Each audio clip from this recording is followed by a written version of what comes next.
Here, you want to stick your nose up on the counter? Come here. Come here. Yeah. Oh, yours is wet. Why are you wet? Hello everyone.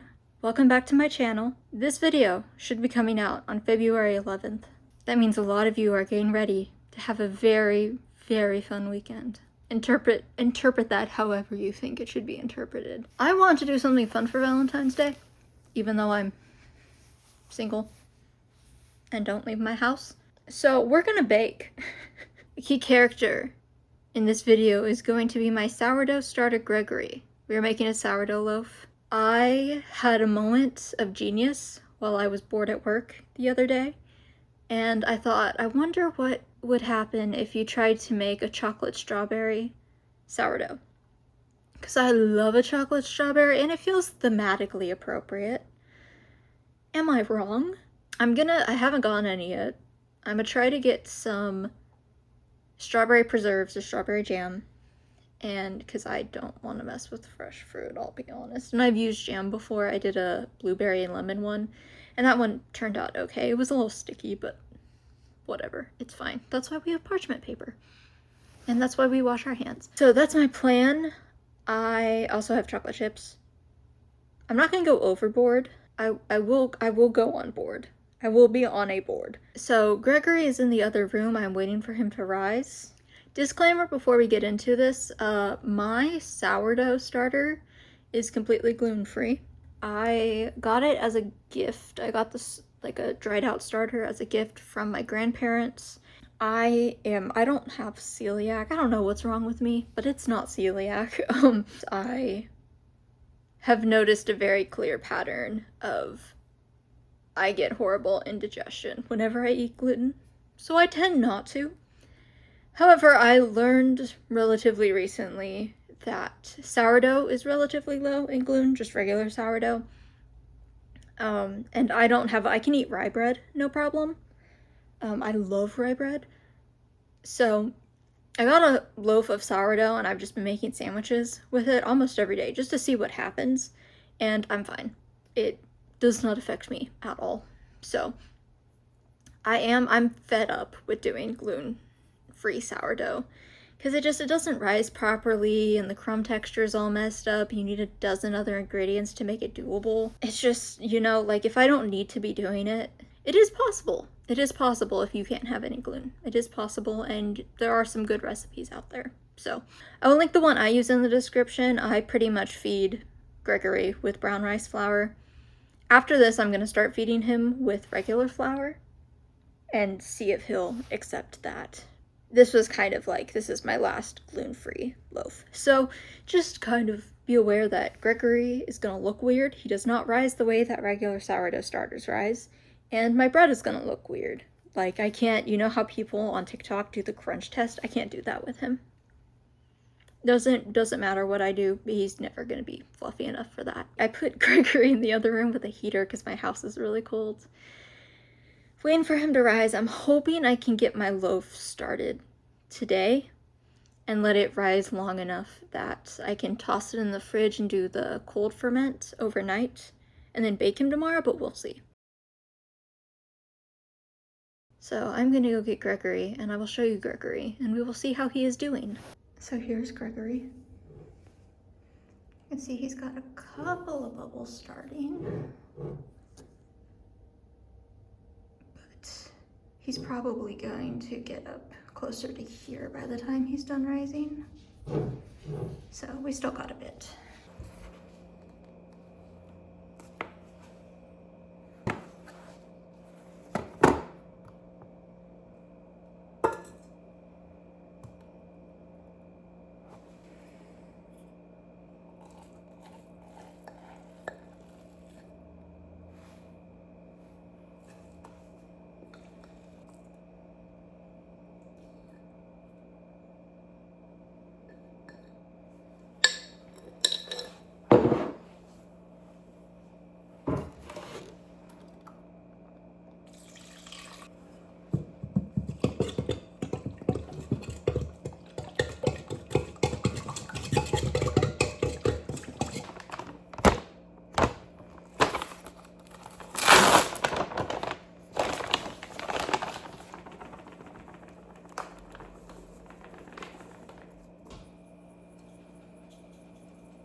Hi everyone, I can finally speak because there are not other people in my kitchen.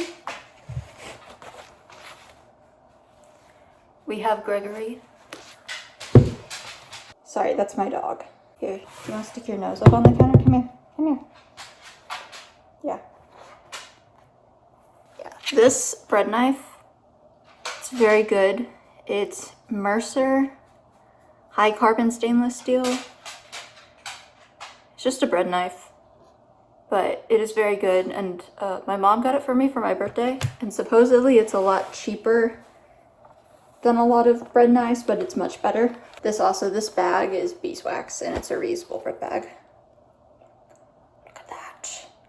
I forgot to turn the oven down, so it is a little bit darker than I would like, but that also might be that the sugar and the jelly caramelized too much, but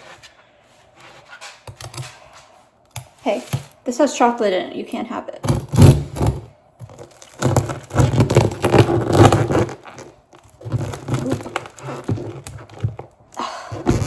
Gosh darn it. That's the inside. That's not too bad. We got a couple rings of jelly. It is, because it's gluten-free, it's dense. Like, part of that too is that it's cold. I'm gonna heat it up real quick so I can get like an actual slice. Is this any better? It kind of crackles now.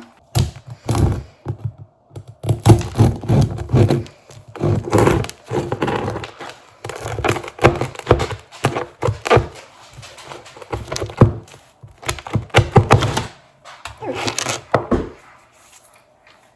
Okay. So that's chocolate, and then the pink ribbons are the strawberry jam. So let's see how this is. It's still cold. I'm gonna try a bit of it cold, and then I'm gonna toast it.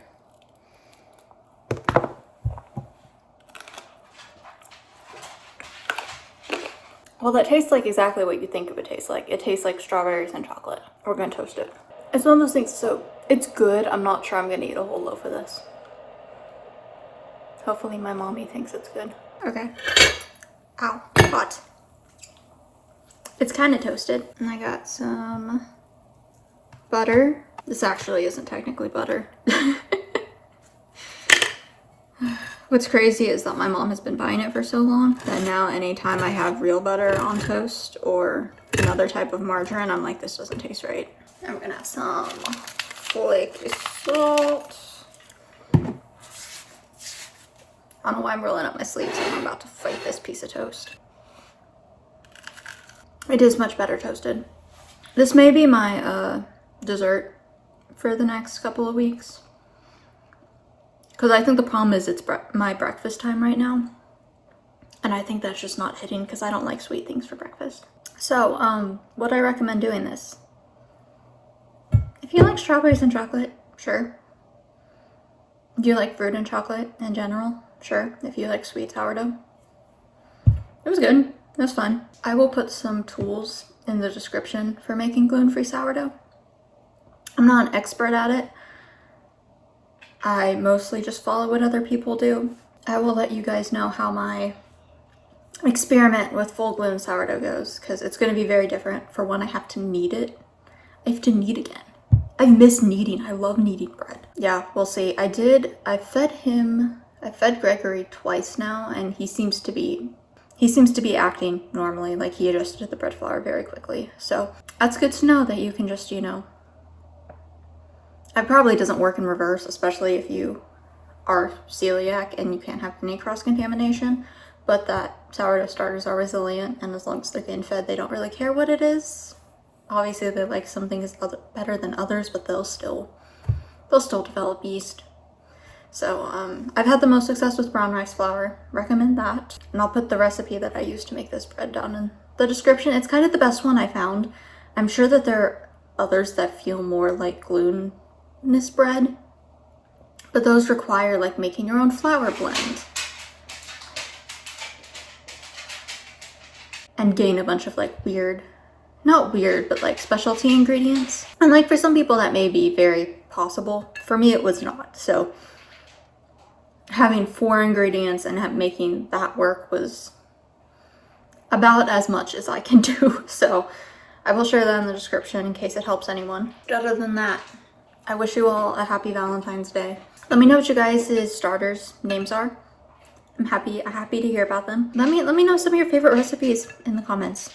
Help a gal out. But for now, Gregory and I say goodbye. Thank you for watching, and I'll see you guys next week.